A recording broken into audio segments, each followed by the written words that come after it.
പരിശുദ്ധ കുർബാനയെ നിന്ദിക്കുന്നതിൽ ഇപ്പോൾ സാത്താൻ വർഷിപ്പുകാർ പരിശുദ്ധ കുർബാനയെ നിന്ദിക്കുന്നുണ്ട്, കുർബാനയെ നിന്ദിക്കുന്നുണ്ട്. അവർക്കൊരു അവാർഡ് കൊടുത്താൽ ബ്ലാക്ക് മാസുകാർക്ക് പോലും ആ അവാർഡ് കിട്ടില്ല. എറണാകുളം അങ്കമാലി അതിരൂപതയിലെ അച്ഛന്മാർക്കാണ്, അവരാണ് അവാർഡിന് യോഗ്യരായിട്ടുള്ളവർ. സഭ ഏറ്റവും കൂടുതൽ നീതി കാണിക്കേണ്ട ഒരു സംവിധാനത്തിൽ എത്രമാത്രം മോശമാക്കാമോ അത്രമാത്രം മോശമാക്കിയ ഒരു ക്രിസ്തീയ സംവിധാനത്തിൽ ഇവർ ഈ വിഷയത്തെ ഇങ്ങനെ കൊണ്ട് എത്തിച്ചിട്ടുണ്ടെങ്കിൽ ഇതിനേക്കാൾ വലിയൊരു പൊന്തൂവൽ എറണാകുളം അങ്കമാലി അതിരൂപതയിലെ വൈദികർക്ക് കിട്ടാനുണ്ടോ? ഒരു വൈദികൻ ഇത്രമാത്രം അപമാനിക്കപ്പെട്ടിട്ടുണ്ടെങ്കിൽ, അധിക്ഷേപിക്കപ്പെട്ടിട്ടുണ്ടെങ്കിൽ, മൃതദേഹം പോലും പീഡിപ്പിക്കപ്പെട്ട ഒരവസ്ഥയിലൂടെ കടന്നു പോയിട്ടുണ്ടെങ്കിൽ കത്തോലിക്ക സഭയുടെ ശിരസിൽ പോലും ഒരു വലിയ പൊന്തൂവലാണ്. അതിൽ എറണാകുളം അങ്കമാലി അതിരൂപതയിലെ വൈദികർ അഭിമാനിക്കണം. ഫ്രാൻസിസ് മാർപ്പാപ്പ വീഡിയോയിലൂടെ പറഞ്ഞു, നിരവധി തവണ കത്തുകളിലൂടെ, സർക്കുലറുകളിലൂടെ ഫ്രാൻസിസ് മാർപ്പാപ്പ പറഞ്ഞു, ഇത് ഇല്ലിസിറ്റ് കുർബാനയാണ്, ആ കുർബാനയിൽ നിങ്ങൾ പങ്കെടുക്കരുത്. സഭയിൽ ഇല്ലാത്തൊരു കുർബാന ചൊല്ലി ആ കുർബാന അർപ്പിക്കില്ല എന്ന് പറഞ്ഞ് മരണം വരെ പോരാടിയ ഒരു വൈദികന്റെ മൃതദേഹത്തെ സാക്ഷിയാക്കി അത് ചെയ്യുമ്പോൾ അത് ആഭിചാരമാകുന്നു. നമസ്കാരം. നമസ്കാരം തോമസ്. കഴിഞ്ഞ ദിവസം നമ്മൾ ഇവിടെ എറണാകുളം അങ്കമാലി രൂപതയിലെ ഏകീകൃത കുർബാനയുമായി ബന്ധപ്പെട്ട തർക്കവും സഭയുടെ നിലപാടിന് വേണ്ടി നിലകൊണ്ട ഫാദർ ജോർജ് നെല്ലിശ്ശേരിയുടെ അദ്ദേഹത്തിന് മരണശേഷം നീതി കിട്ടും എന്നൊരു പ്രതീക്ഷയ്ക്ക് ഇവിടെ പങ്കുവച്ചിരുന്നു. പക്ഷെ അത് സംഭവിച്ചില്ല. ഇന്നലെ അദ്ദേഹത്തിന്റെ സംസ്കാര ശുശ്രൂഷയ്ക്കിടയിൽ നാടകീയമായ സംഭവങ്ങളൊക്കെ നടന്നു. അവിടെ വലിയൊരു അടി നടന്നു. എല്ലാ ക്രിസ്ത്യൻ സമൂഹത്തിന് പോലും നാണക്കേടാവുന്ന രീതിയിലുള്ള സംഭവങ്ങളൊക്കെ നടന്നു എന്നൊക്കെ നമ്മൾ അറിഞ്ഞു. സത്യത്തിൽ എന്താ ഇന്നലെ അവിടെ സംഭവിച്ചത്? യഥാർത്ഥത്തിൽ നമ്മളുടെ ചർച്ച കഴിഞ്ഞിട്ട് 2 ദിവസങ്ങൾ പോലും പൂർത്തിയായിട്ടില്ല. ഇത് നമ്മൾ പറഞ്ഞു പോവുകയാണെങ്കിൽ ഒരു 4-5 പ്രധാനപ്പെട്ട വസ്തുതകളിലൂടെ നമ്മൾ കടന്നു പോകേണ്ടി വരും. ഇന്നലെ നടന്നതിൽ ജോർജ് നെല്ലിശ്ശേരി അച്ഛൻ, നമ്മൾ കഴിഞ്ഞ ദിവസത്തെ ചർച്ചയിൽ നമ്മൾ പറഞ്ഞിരുന്നു, സഭയ്ക്ക് വേണ്ടി നിലകൊണ്ട വൈദികനാണ്. അദ്ദേഹത്തിൻ്റെ ആശയങ്ങളോ അദ്ദേഹത്തിൻ്റെ നിലപാടുകൾക്കോ വേണ്ടി നിലകൊണ്ട വൈദികനല്ല. സഭ എന്ത് തീരുമാനിച്ചോ ആ സഭയ്ക്ക് വേണ്ടി മരണം വരെ പോരാടി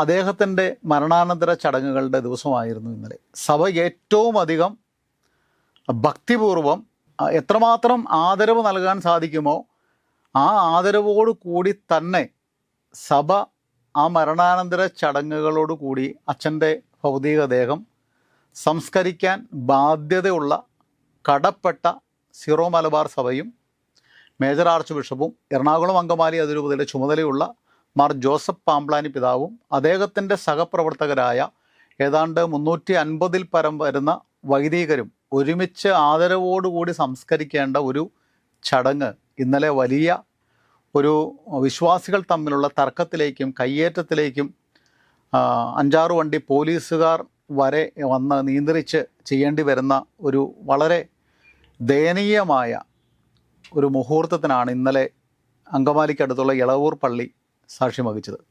ഞാൻ പ്രധാനമായിട്ട് പറഞ്ഞാൽ ഒരു വിശ്വാസി എന്ന രീതിയിൽ ഏറെ വിഷമം തോന്നിയ, മാറി നിന്ന് നോക്കി കണ്ണ് നിറഞ്ഞു പോയ ഒരു ദിവസമായിരുന്നു ഇന്നലെ. വളരെ വിശുദ്ധനായ ഒരു വൈദികൻ നെല്ലിശ്ശേരി അച്ഛൻ്റെ ആ ഒരു ഭൗതിക ശരീരം അടക്കുന്ന ഒരു ചടങ്ങ്, അത് എറണാകുളം അങ്കമാലി അതിരൂപതയിലെ ഏതാണ്ട് 100-നടുത്ത് വരുന്ന വിമതരായിട്ടുള്ള ഗുണ്ടാ വൈദികർ, ഞങ്ങൾ നേരത്തെ പറയുമായിരുന്നു ഇവരൊക്കെ വെള്ള നൈറ്റുകാരാണ്. കാരണം ആ പരിശുദ്ധമായ വെള്ള വസ്ത്രത്തിൻ്റെ വില പോലും അറിയാതെ അവർ ജീവിക്കുമ്പോൾ അതൊരു വെള്ള നൈറ്റ് മാത്രമാണ്. അത് ഇവിടുത്തെ സമൂഹം, ക്രിസ്ത്യൻസ് മാത്രമല്ല, എല്ലാ തരത്തിലുള്ള വിജാതീയർ പോലും അത് പരിശുദ്ധമായ വെള്ളവസ്ത്രമല്ല, അതൊരു വെള്ള നൈറ്റിയാണ് എന്ന് എല്ലാവരും തിരിച്ചറിഞ്ഞു. എന്നിട്ടും അതുപോലും അവഗണിച്ചുകൊണ്ട് എറണാകുളം അങ്കമാലി അതിരൂപതയിലെ ഗുണ്ടാ വൈദികർ അവരുടെ ഗുണ്ടായിസം ഇന്നലെ ഒരിക്കൽ കൂടി ഒരു മൃതദേഹത്തെ, ഒരു സഹപ്രവർത്തകൻ്റെ മൃതദേഹത്തെ അവഗണിച്ചുകൊണ്ട് ഇന്നലെ അരങ്ങേറി എന്നുള്ളത് ശരിക്കും പറയുകയാണെങ്കിൽ എറണാകുളം അങ്കമാലി അതിരൂപതയുടെ ശിരസിൽ ഒരു പൊൻതൂവലാണ് എന്ന് പറയേണ്ടി വരും. അതിനെ അങ്ങനെയാണ് ഇനി വിശേഷിപ്പിക്കേണ്ടത്. സഭ ഏറ്റവും കൂടുതൽ നീതി കാണിക്കേണ്ട ഒരു സംവിധാനത്തിൽ എത്രമാത്രം മോശമാക്കാമോ അത്രമാത്രം മോശമാക്കിയ ഒരു ക്രിസ്തീയ സംവിധാനത്തിൽ ഇവർ ഈ വിഷയത്തെ ഇങ്ങനെ കൊണ്ട് എത്തിച്ചിട്ടുണ്ടെങ്കിൽ ഇതിനേക്കാൾ വലിയൊരു പൊന്തൂവൽ എറണാകുളം അങ്കമാലി അതിരൂപതയിലെ വൈദികർക്ക് കിട്ടാനുണ്ടോ? ക്രിസ്തുവിനെ അപമാനിക്കുന്നതിൽ, ക്രിസ്തുവിൻ്റെ ശരീരം, പരിശുദ്ധ കുർബാന അവഹേളിക്കുന്നതിൽ ഏറ്റവും കൂടുതൽ ഇപ്പോൾ ഗിന്നസ് ബുക്ക് അതിനുവേണ്ടി അവാർഡ് കൊടുത്താൽ എറണാകുളം അങ്കമാലി അതിരൂപതയിലെ ആളുകൾക്കാണ്, അച്ഛന്മാർക്കാണ് അവാർഡ് കിട്ടേണ്ടത്. പരിശുദ്ധ കുർബാനയെ നിന്ദിക്കുന്നതിൽ ഇപ്പോൾ സാത്താൻ വർഷിപ്പുകാർ പരിശുദ്ധ കുർബാനയെ നിന്ദിക്കുന്നുണ്ട്, കുർബാനയെ നിന്ദിക്കുന്നുണ്ട്. അവർക്കൊരു അവാർഡ് കൊടുത്താൽ ബ്ലാക്ക് മാസുകാർക്ക് പോലും ആ അവാർഡ് കിട്ടില്ല. എറണാകുളം അങ്കമാലി അതിരൂപതയിലെ അച്ഛന്മാർക്കാണ്, അവരാണ് അവാർഡിന് യോഗ്യരായിട്ടുള്ളവർ. എന്ന് പറഞ്ഞതുപോലെ തന്നെ ഒരു വൈദികൻ്റെ മൃതദേഹത്തെ, ഭൗതിക ശരീരത്തെ ആഭിചാരം ചെയ്ത്, അതാണ് കറക്റ്റായിട്ടുള്ള വാക്ക്, ഞാനതിൻ്റെ വളരെ ചെറുതായിട്ടുള്ള വിശദാംശങ്ങളിലേക്ക് വരാം. ആഭിചാരം ചെയ്ത്, വ്യഭിചാരം ചെയ്ത്, അതും ഒരു പള്ളിക്കകത്ത് വെച്ച്, അതിൻ്റെ അന്ത്യകർമ്മങ്ങൾക്ക്, ആഭിചാരക്രിയകൾക്ക് സീറോ മലബാർ സഭയുടെ ശ്ലൈംഗിക ആശീർവാദം നൽകാൻ മേജർ ആർച്ച് ബിഷപ്പ് തട്ടിൽ പിതാവ് വന്ന് അത് പൂർത്തിയാക്കിയെന്ന് പറഞ്ഞാൽ, ഇത് അങ്കമാലി അതിരൂപതയുടെ ഒരു ശിരസിൽ മാത്രമല്ല, സീറോ മലബാർ സഭയുടെ ശിരസിലും ഒരു പൊൻതൂവൽ ഇന്നലെ മേജർ ആർച്ച് ബിഷപ്പ് തട്ടിൽ പിതാവ് ചാർത്തി കൊടുത്തു. അതിനൊരു പടി കൂടി അപ്പുറത്തെ ചിന്തിച്ചാൽ, ഇത് കത്തോലിക്ക സഭയ്ക്ക് കീഴിൽ വരുന്നതാണല്ലോ. അപ്പോൾ കത്തോലിക്ക സഭ അറിഞ്ഞ് ഈ കാര്യങ്ങളൊക്കെ ഇവിടെ സംഭവിക്കുന്നുണ്ടെങ്കിൽ, ഇത് സീറോ മലബാർ സഭയ്ക്കും അപ്പുറം കത്തോലിക്ക സഭയുടെ ശിരസിൽ കൂടി സഭയ്ക്ക് വേണ്ടി നിലകൊണ്ട ഒരു വൈദികൻ ഇത്രമാത്രം അപമാനിക്കപ്പെട്ടിട്ടുണ്ടെങ്കിൽ, അധിക്ഷേപിക്കപ്പെട്ടിട്ടുണ്ടെങ്കിൽ, മൃതദേഹം പോലും പീഡിപ്പിക്കപ്പെട്ട ഒരവസ്ഥയിലൂടെ കടന്നു പോയിട്ടുണ്ടെങ്കിൽ, കത്തോലിക്ക സഭയുടെ ശിരസിൽ പോലും ഒരു വലിയ പൊന്തൂവലാണ്. അതിൽ എറണാകുളം അങ്കമാലി അതിരൂപതയിലെ വൈദികർ അഭിമാനിക്കണം. ഒരു വൈദികനെ ഇത്രമാത്രം പീഡിപ്പിക്കാൻ സാധിച്ചെങ്കിൽ, വിജാതീയർ പോലും ചെയ്യാൻ മടിക്കാത്ത കാര്യം എറണാകുളം അങ്കമാലി അതിരൂപതയിലെ വെള്ളനൈറ്റിക്കാർ ചെയ്തെങ്കിൽ അവർ അഭിമാനിക്കണം. അതിന് സീറോ മലബാർ സഭ കൂട്ടുനിന്നിട്ടുണ്ടെങ്കിൽ, മേജർ ആർച്ച് ബിഷപ്പിൻ്റെ ശ്ലൈംഗിക ആശീർവാദം ഉണ്ടെങ്കിൽ, സീറോ മലബാർ സഭ നെഞ്ചു വിരിച്ച് നിന്ന് അഭിമാനിക്കണം എന്നേ ഞാൻ പറയൂ. അത്രയ്ക്ക് മോശമായ കാര്യമാണ് ഇന്നലെ കഴിഞ്ഞു പോയത്. അതിൻ്റെ വസ്തുതകൾ നമ്മൾ എങ്ങനെയാണ് ആ സംഭവത്തിലേക്ക് എത്തിപ്പെട്ടത് എന്ന് പറഞ്ഞാൽ, യൂണിവേഴ്സിറ്റി പള്ളിയിലാണ് അച്ഛൻ ശുശ്രൂഷ ചെയ്തിരുന്നത്. അപ്പോൾ അച്ഛന് സഭയ്ക്ക് വേണ്ടി നിലകൊണ്ട വൈദികൻ സഭയുടെ കുർബാന മാത്രമേ ചെല്ലൂ എന്ന് പറഞ്ഞതിൻ്റെ പേരിൽ നിരന്തരം പീഡിപ്പിക്കപ്പെട്ട വൈദികൻ, അദ്ദേഹം മരണമടഞ്ഞപ്പോൾ അദ്ദേഹത്തിന് ആ ഭൗതിക ശരീരത്തിന് ലഭിക്കേണ്ടതായിട്ടുള്ള സഭയുടെ പരിശുദ്ധമായ കുർബാന ചങ്ങനാശ്ശേരി അതിരൂപത ആർച്ച് ബിഷപ്പ് മാർ തോമസ് തറയിൽ പിതാവ് വന്ന് വളരെ ഭക്തിപൂർവ്വം ആ കുർബാന അർപ്പിച്ച്, അതിൻ്റെ രീതി എങ്ങനെയായിരുന്നു? കുർബാനയോടുകൂടി അച്ഛന് കൊടുക്കേണ്ട ആദരവ് കൊടുക്കുക. ആയിരക്കണക്കിന് ആളുകൾ യൂണിവേഴ്സിറ്റി പള്ളിയിൽ ഇന്നലെ പങ്കെടുത്തു. അപ്പോൾ മരണാനന്തര ചടങ്ങുകളുടെ ആദ്യ ഭാഗം യൂണിവേഴ്സിറ്റി പള്ളിയിൽ, രണ്ടാം ഭാഗം അച്ഛൻ്റെ സഹോദരൻ്റെ വീട്ടിൽ ഇളവൂർ, മൂന്നാം ഭാഗം പള്ളിയിൽ അവസാന കർമ്മങ്ങളോടുകൂടി അവിടെ കഴിഞ്ഞ് കല്ലറയിൽ സംസ്കരിക്കുക. ഇങ്ങനെ 3 ഭാഗങ്ങളായിട്ടാണത് ക്രമീകരിച്ചിരുന്നത്. ഇളവൂർ പള്ളിയിൽ ആയിരക്കണക്കിന് വിശ്വാസികൾ, ഇടവകക്കാരും എറണാകുളത്തെ വൈദികർ, നിരവധി ആൾക്കാർ പങ്കെടുത്തു. സഭയോടൊപ്പം നിൽക്കുന്ന ആയിരക്കണക്കിന് വിശ്വാസികൾ അച്ഛനെ അവസാനമായി ഒരു നോക്ക് കാണാനായിട്ട് അവിടെ എത്തിപ്പെട്ടു. അവിടെ സഭ കൊടുക്കേണ്ട ആദരവോടുകൂടി ഒരു ആർച്ച് ബിഷപ്പ് ഒരു കുർബാനയിൽ തുടങ്ങി വെച്ച ഒരു ശുശ്രൂഷ, പിന്നെ എന്തിനാണ് ഇളവൂർ പള്ളിയിൽ പോയിട്ട് മറ്റൊരു കുർബാന? സഭ മറുപടി പറയണം. സഭ ഇവിടുത്തെ പൊതുസമൂഹത്തെ, ഇത് കണ്ടു നിന്ന ആളുകളെ ബോധ്യപ്പെടുത്താനുള്ളൊരു കടമ സീറോ മലബാർ സഭയ്ക്കുണ്ട്. അതിൽ നിന്ന് സഭയ്ക്ക് ഒരു കാരണവശാലും കൈ കഴുകാൻ സാധ്യമല്ല. അപ്പോൾ വീട്ടിലെ ചടങ്ങുകൾ കഴിഞ്ഞ് നേരെ പള്ളിയിലേക്ക് വന്നു. അച്ഛൻ്റെ മൃതദേഹം പള്ളിക്കകത്ത് വയ്ക്കുന്നു. നിരവധി ആളുകൾ വന്ന് കണ്ടുപോകുന്നു. അതിനുശേഷം പിന്നീട് കാണുന്നത് ഒരു അനൗൺസ്മെൻ്റാണ്. അടുത്തത് കുർബാനയോടുകൂടി അച്ഛൻ്റെ ചടങ്ങുകൾ പുരോഗമിക്കുന്നു. ഒരു കുർബാന കഴിഞ്ഞിട്ട് അച്ഛൻ്റെ അതേ ബോഡി തന്നെ വെച്ചിട്ട് അടുത്ത കുർബാനയിലേക്ക് കിടക്കുന്നു. ആരെ ബോധിപ്പിക്കാനതൊക്കെ? അതുകൊണ്ട് തന്നെയാണ് കഴിഞ്ഞ വർഷം ഫ്രാൻസിസ് മാർപ്പാപ്പ, മരിച്ചുപോയ ഫ്രാൻസിസ് മാർപ്പാപ്പ, കുർബാനകൾ ഇവിടെ എറണാകുളം അങ്കമാലി അതിരൂപത ബസിലിക്ക ദേവാലയത്തിൽ 16 ആഭിചാര കുർബാനകൾ കണ്ടിന്യൂസ് ചെല്ലിയപ്പോൾ അന്ന് ഫ്രാൻസിസ് മാർപ്പാപ്പ പറഞ്ഞു, ഇത് ആഭിചാരമാണ്, വിശ്വാസികൾ അവരെ ചെയ്യരുത്, അവരെ അനുധാവനം ചെയ്യരുത്, അവർ ചെയ്തത് ആഭിചാരമാണ്, സ്കാൻഡലാണ്. കാരണം പരിശുദ്ധ കുർബാനയെ റിപ്പീറ്റ് ചെയ്ത് അവഹേളിക്കുന്നു. അതേ അവഹേളനമല്ലേ ഇന്നലെ കാണുന്നത്? ഔദ്യോഗിക ബഹുമതികളോടെ തന്നെ, ആദരവോടുകൂടി തന്നെ ഒരു കുർബാന കഴിഞ്ഞിട്ട് അവിടെ നടക്കുന്ന കുർബാന ഏതാ? ജനാഭിമുഖ കുർബാന. ഈ ജനാഭിമുഖ കുർബാന ഇല്ലിസിറ്റാണ് എന്ന് പറഞ്ഞത് നെല്ലിശ്ശേരി അച്ഛനാണോ? അല്ല. ചോദ്യമാണ്. ആ ചോദ്യത്തിന് മറുപടി പറയണം സഭ. സഭയോടൊപ്പം നിൽക്കുന്ന വൈദികനാണോ പറഞ്ഞത്? സഭയോടൊപ്പം നിൽക്കുന്ന അൽമായരാണോ പറഞ്ഞത് ജനാഭിമുഖ കുർബാന ഇല്ലിസിറ്റാണ് എന്നുള്ളത്? ഇല്ലിസിറ്റാണെന്ന് സർക്കുലർ ഇറക്കിയത് സീറോ മലബാർ സഭയുടെ സിനഡാണ്. ഫ്രാൻസിസ് മാർപ്പാപ്പ ഈ വീഡിയോയിലൂടെ പറഞ്ഞു, നിരവധി തവണ കത്തുകളിലൂടെ സർക്കുലറുകളിലൂടെ ഫ്രാൻസിസ് മാർപ്പാപ്പ പറഞ്ഞു ഇത് ഇല്ലിസിറ്റ് കുർബാനയാണ്, ആ കുർബാനയിൽ നിങ്ങൾ പങ്കെടുക്കരുത്. ഫ്രാൻസിസ് മാർപ്പാപ്പയുടെ പ്രതിനിധി സിറിൽ വാസിൽ പിതാവ് 2 വട്ടം ഇവിടെ പറഞ്ഞു. സിറിൽ വാസിൽ പിതാവിനെ കുപ്പിക്കെറിഞ്ഞു വരെ തെറി വിളിച്ച് ഇവിടെയുള്ള ഗുണ്ടാ വൈദികരും എറണാകുളത്തെ അൽമായ മുന്നേറ്റം എന്ന് പറയുന്ന സംഘടനയും വളരെ ക്രൂരമായിട്ട് സിറിൽ പിതാവിനെ വേദനിപ്പിച്ചു. അപ്പോൾ അവിടെ എല്ലാം പറഞ്ഞു, ഈ കുർബാന നിങ്ങൾ ചെല്ലുന്നില്ലെങ്കിൽ പള്ളികൾ അടഞ്ഞു കിടക്കട്ടെ എന്ന് പറഞ്ഞു. എന്ന് പറഞ്ഞാൽ സഭയിൽ ഇല്ലാത്ത ഒരു കുർബാന ഞങ്ങൾക്ക് വേണം, ഞങ്ങൾ ഇത് മാത്രമേ ചെയ്യൂ എന്ന് വാശി പിടിച്ച അതേ കുർബാന നെല്ലിശ്ശേരി അച്ഛൻ്റെ മൃതദേഹം വച്ചിട്ട് അവർ അർപ്പിച്ചു. ഇതിനെ നമ്മൾ ഒന്ന് മനസ്സിരുത്തി വേറെ രീതിയിലൊന്ന് ചിന്തിക്കണം. അത് ചിന്തിച്ചാലേ നമുക്ക് ഇന്നലെ സംഭവിച്ച തെറ്റിൻ്റെ ആഴം എത്രമാത്രം വലുതാണ്, സഭ കാണിച്ച അനീതി എത്രമാത്രം വലുതാണെന്ന് മനസ്സിലാക്കാൻ സാധിക്കും. കാരണം ഒരു വ്യക്തി ഒരു തീരുമാനമെടുക്കുന്നു, ഞാൻ ക്രിസ്തുവിനെ തള്ളിപ്പറയില്ല, ക്രിസ്തുവിൻ്റെ സഭയിലെ അംഗമാണ് ഞാൻ, ആ സഭ തീരുമാനിച്ച കുർബാന മാത്രമേ ഞാൻ ചെല്ലൂ, മരണം വരെ മറ്റൊരു കുർബാന, സഭയിലില്ലാത്തൊരു കുർബാന ചെല്ലില്ല എന്ന് പറഞ്ഞൊരു വ്യക്തി അദ്ദേഹം മരിച്ചു കിടക്കുമ്പോൾ അദ്ദേഹം ചെയ്യില്ല എന്ന് പറഞ്ഞ ഒരു പ്രവൃത്തി അദ്ദേഹത്തിൻ്റെ മൃതദേഹത്തെ സാക്ഷിയാക്കി മറ്റുള്ളവർ ചെയ്യുമ്പോൾ അപ്പോഴാണ് അതിൻ്റെ ഗൗരവം മനസ്സിലാവുക. അതിന് സഭയുടെ ശൈകിക ആശീർവാദം, പാമ്പ്ളാനി പിതാവിൻ്റെ ആശീർവാദം, മേജർ ആർച്ച് ബിഷപ്പ് തട്ടിൽ പിതാവിൻ്റെ ആശീർവാദം അതിനുണ്ട് എന്ന് പറയുമ്പോൾ ഇതല്ലേ യഥാർത്ഥത്തിൽ മിസ്യൂസിങ്, ദുരുപയോഗം എന്ന് പറയുന്നത്. അപ്പോൾ ഇല്ലാത്ത കുർബാന ചൊല്ലി അത് ചെയ്യുമ്പോൾ അത് ആഭിചാരമല്ലേ? സഭയിൽ ഇല്ലാത്തൊരു കുർബാന ചൊല്ലി ആ കുർബാന അർപ്പിക്കില്ല എന്ന് പറഞ്ഞ് മരണം വരെ പോരാടിയ ഒരു വൈദികൻ്റെ മൃതദേഹത്തെ സാക്ഷിയാക്കി അത് ചെയ്യുമ്പോൾ അത് ആഭിചാരമാകുന്നു, അത് വ്യഭിചാരമാകുന്നു. ഇപ്പോൾ ഒരു വ്യക്തി പറയുകയാണ്, വ്യഭിചാരം ചെയ്യാനായിട്ട് ഒരു വ്യക്തിയെ പ്രേരിപ്പിക്കുന്നു. അപ്പോൾ ആ വ്യക്തി നിലപാടെടുക്കുന്നു, ഞാൻ മരിച്ചാലും വ്യഭിചാരം ചെയ്യില്ല. സഭയിൽ അങ്ങനെയുള്ള വിശുദ്ധരുണ്ട്. മരിയ ഗുരോത്തി മരിച്ചാലും ഞാൻ വ്യഭിചാരം ചെയ്യില്ല, അതിൻ്റെ പേര് വിശുദ്ധയായതാണ് മരിയ ഗുരോത്തി. ആ സഭയിലല്ലേ ഈ കത്തോലിക്ക സഭ നിൽക്കുന്നത്. അപ്പോൾ അങ്ങനെ ഒരു വ്യക്തി മരിച്ചു കഴിയുമ്പോൾ ആ മരിച്ച വ്യക്തിയുടെ ബോഡി മുന്നിൽ കിടക്കുമ്പോൾ തൊട്ടപ്പുറേ വേറെ ആളെ വ്യഭിചാരം ചെയ്യുകയാണെങ്കിൽ വ്യഭിചാരം ചെയ്ത് ആ നിലപാടെടുത്ത വ്യക്തിയെ അവമാനിക്കുന്നതിന് തുല്യമല്ലേ ഇന്നലെ നടന്ന പ്രവൃത്തി? മദ്യം ഞാൻ ഉപയോഗിക്കില്ല, മയക്കുമരുന്ന് ഞാൻ ഉപയോഗിക്കില്ല, ലഹരിക്ക് വേണ്ടി പോരാടിയ, അല്ലെങ്കിൽ ഭ്രൂണഹത്യയ്ക്ക് വേണ്ടി പോരാടിയ, അല്ലെങ്കിൽ മറ്റ് സാമൂഹിക തിന്മകൾക്ക് വേണ്ടി പോരാടിയ വ്യക്തികൾ ഒരിക്കലും ചെയ്യില്ല എന്ന് പറഞ്ഞ് അവർ മരണം വരെ പോരാടി അവർ മരിക്കുമ്പോൾ ആ ബോഡിക്കരികെ നിന്ന് ലഹരി ഉപയോഗിക്കുകയും ചെയ്യില്ല എന്ന് പറഞ്ഞ പ്രവൃത്തികൾ ചെയ്യുകയും ചെയ്താൽ ആ മൃതദേഹത്തോട് കാണിക്കുന്ന ക്രൂരത എന്താ നമ്മുടെ സമൂഹം ഇത് ചർച്ച ചെയ്യാത്തത്? എന്താ നമ്മുടെ സഭ ഇത് ചർച്ച ചെയ്യാത്തത്?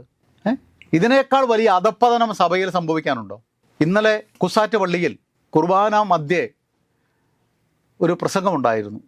ഞാൻ ഇത്രയും മനോഹരമായൊരു പ്രസംഗം ഞാനൊരു മരണാനന്തര ചടങ്ങിൽ കേട്ടിട്ടില്ല. അത് സഭയോടൊപ്പം നിൽക്കുന്ന ഒരു വൈദികനായ പാലക്കാപ്പള്ളി അച്ഛനായിരുന്നു ഇന്നലത്തെ ആ ഒരു പ്രസംഗം നടത്തിയത്. അച്ഛൻ്റെ പ്രസംഗത്തിലെ ഒരേ ഒരു ഭാഗം മാത്രമേ, പറഞ്ഞതെല്ലാം വസ്തുതകളും സത്യസന്ധമായ കാര്യങ്ങളാണ്. അതിൽ ഒരേ ഒരു കാര്യം മാത്രം ഞാൻ ആവർത്തിച്ച് പറയാൻ ആഗ്രഹിക്കുക. പാലക്കാപ്പള്ളി അച്ഛൻ പറഞ്ഞത്, സിറോ മലബാർ സഭയെ അല്ലെ കത്തോലിക്ക സഭയെക്കുറിച്ച് പരിശുദ്ധമായ കുർബാനയിലും അല്ലെങ്കിൽ പുറമെ എല്ലായിടത്തും ഉപയോഗിക്കുന്ന വാക്കുകൾ, സഭ എപ്പോഴും സർവ്വ ഐശ്വര്യങ്ങളോടുകൂടി മുടിചൂടി നിൽക്കുന്ന ഒരു സഭ. കേട്ടിട്ടില്ലേ? എല്ലായിടത്തും സഭ, കത്തോലിക്ക സഭ എന്ന് പറയുന്നത് സർവ്വ ഐശ്വര്യങ്ങളോടും കൂടി മുടിചൂടി നിൽക്കുന്ന ഒരു സഭയാണ്. അപ്പോൾ എൻ്റെ തന്നെ സർവ്വ ഐശ്വര്യങ്ങളോടും കൂടി മുടിചൂടി നിൽക്കുന്ന ഒരു സഭയിൽ ആ സഭയെ ഓർത്ത് ഞാൻ നേരെ ദുഃഖിക്കുന്നു, എൻ്റെ ചങ്ക് പിടയുന്നു. കാരണം എൻ്റെ അതേ സഭയിൽ ഏറ്റവും കൂടുതൽ ആദരവ് ലഭിക്കേണ്ട ഒരു വൈദികൻ ഇന്ന് അനീതിക്ക് ഇരയാകുന്നു. അപ്പോൾ സഭ മുടിചൂടി നിൽക്കുന്നു എന്ന് പറയുന്നതിൽ എന്താ അർത്ഥമുള്ളത്? എൻ്റെ സഭ ഇത്രമാത്രം തകർന്നു പോകുന്ന ആ ഒരു ദുരവസ്ഥയോർത്ത് ഞാൻ ഏറെ വിഷമിക്കുന്നു. നെല്ലിശ്ശേരി അച്ഛന് ലഭിക്കേണ്ട നീതി ലഭിച്ചിട്ടില്ല. അതുകൊണ്ടാണ് ആ വൈദികൻ അത് അത്ര കൃത്യമായിട്ട് പറഞ്ഞത്. ഇതിൻ്റെയൊക്കെ പശ്ചാത്തലത്തിലാണ് ഇന്നലെ അവിടെ ഈ വിശ്വാസികൾ പുറത്തിറങ്ങിയപ്പോൾ, ആ അനീതി വീണ്ടും ആ മൃതദേഹത്തോട് കാട്ടിയപ്പോൾ വിശ്വാസികൾ പുറത്തിറങ്ങി. ഒരു 100-500 വിശ്വാസികൾ പുറത്തിറങ്ങിയപ്പോൾ അകത്ത് അച്ഛന്മാർ കുർബാന ചൊല്ലിക്കൊണ്ടിരിക്കുന്നു. അപ്പോൾ ആളുകൾ അങ്ങോട്ടും ഇങ്ങോട്ടും പരസ്പരം സംസാരിക്കാൻ തുടങ്ങി. അവിടെ നിന്ന് ആളുകൾ ഫോട്ടോ എടുത്തു, വീഡിയോ എടുത്തു. അത് സ്വാഭാവികം, ക്വൈറ്റ് നാച്ചുറൽ. പബ്ലിക് സ്പേസിൽ ഇങ്ങനെ സംഭവം ഉണ്ടായി കഴിഞ്ഞാൽ എല്ലാവരും, ഇന്നത്തെ കാലത്ത് സോഷ്യൽ മീഡിയ ആർക്കും പൊതിഞ്ഞു കെട്ടി ആരുടെയും നിക്കറിൻ്റെ പോക്കിൽ സൂക്ഷിച്ച് നടക്കാൻ പറ്റുന്ന ഒന്നല്ല എന്നുള്ളത് എല്ലാവർക്കും അറിയാം. അങ്ങനെ പരസ്പരം ആളുകൾ വീഡിയോ എടുത്തു. ഇവരെന്തിനാ പേടിക്കുന്നത്? അങ്ങോട്ടും ഇങ്ങോട്ടും വീഡിയോ എടുത്തൊരു ഫോട്ടോ എടുത്താൽ പുറത്തു പോയാൽ ഈ എളവൂർ പള്ളിയിലെ വികാരി അച്ഛൻ അല്ലെങ്കിൽ അച്ഛൻ്റെ ഇടവകക്കാരാണല്ലോ, ഇതൊക്കെ പ്രീ പ്ലാൻഡ് ആണെന്നുള്ളത് പിന്നീട് മനസ്സിലായത്. ഇവരാരെയാണ് ഭയപ്പെടുന്നത്?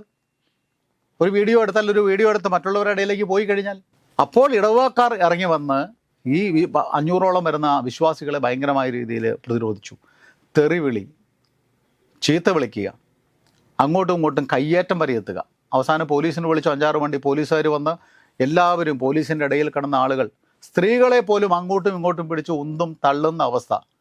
ഈ പുറമെ ഇത്തരത്തിലുള്ള സംഘർഷം നടക്കുമ്പോൾ അകത്ത് ഇല്ലിസിറ്റ് കുർബാന അച്ഛൻ്റെ മൃതദേഹം വെച്ച് ചൊല്ലിക്കൊണ്ടിരിക്കുന്നു.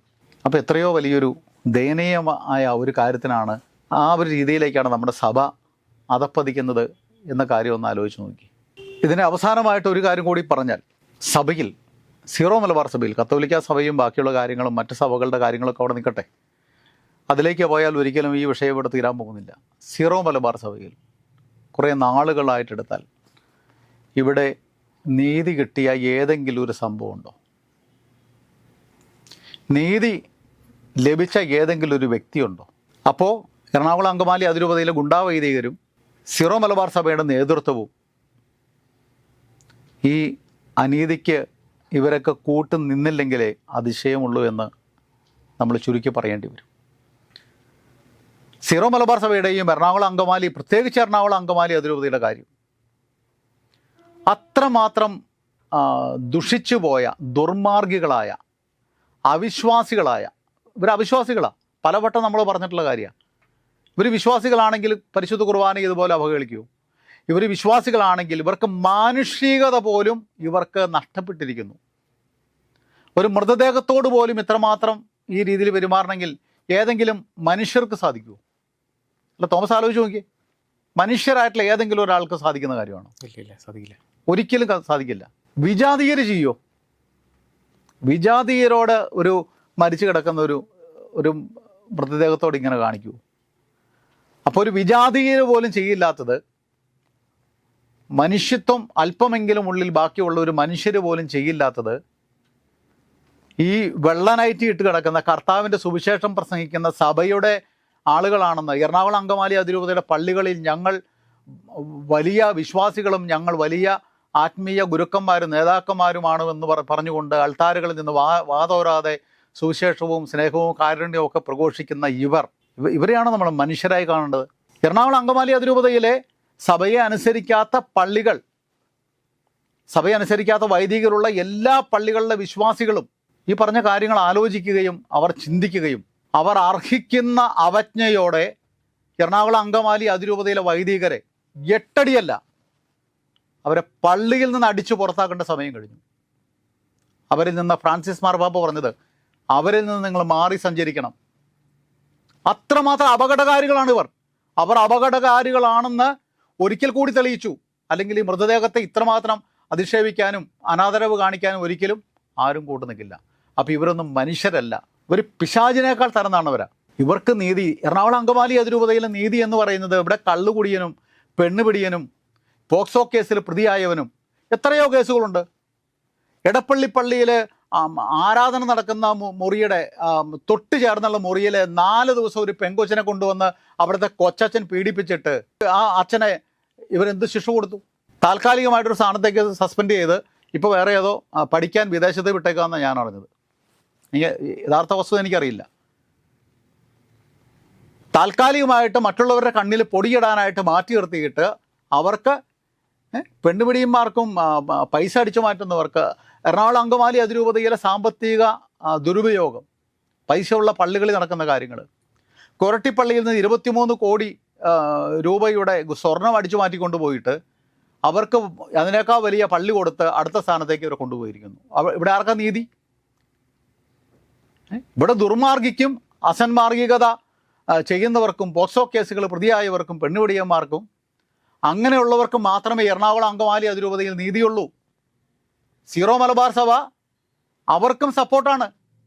അല്ലാതെ വേദനിക്കുന്നവനോ ഒപ്പം നിൽക്കുന്ന വൈദികർക്കോ സഭയോടൊപ്പം നിൽക്കുന്ന അൽമായർക്കോ ഇവിടെ ആർക്കും സഭയിൽ നിന്ന്, സീറോ മലബാർ സഭയിൽ നിന്ന് നീതി ലഭിക്കുന്നില്ല. അതിൻ്റെ അവസാനത്തെ പത്രമാണ്, അവസാനത്തെ ഇരയാണ് നെല്ലിശ്ശേരി അച്ഛൻ. അപ്പോൾ ഇതിന് സഭ മാറി ചിന്തിക്കട്ടെ, ഇനി സഭയിൽ നന്മയുണ്ടാകട്ടെ എന്ന് പറഞ്ഞുള്ള കൺക്ലൂഷനൊന്നും നമ്മുടെ ഇടയിൽ പ്രസക്തിയില്ല.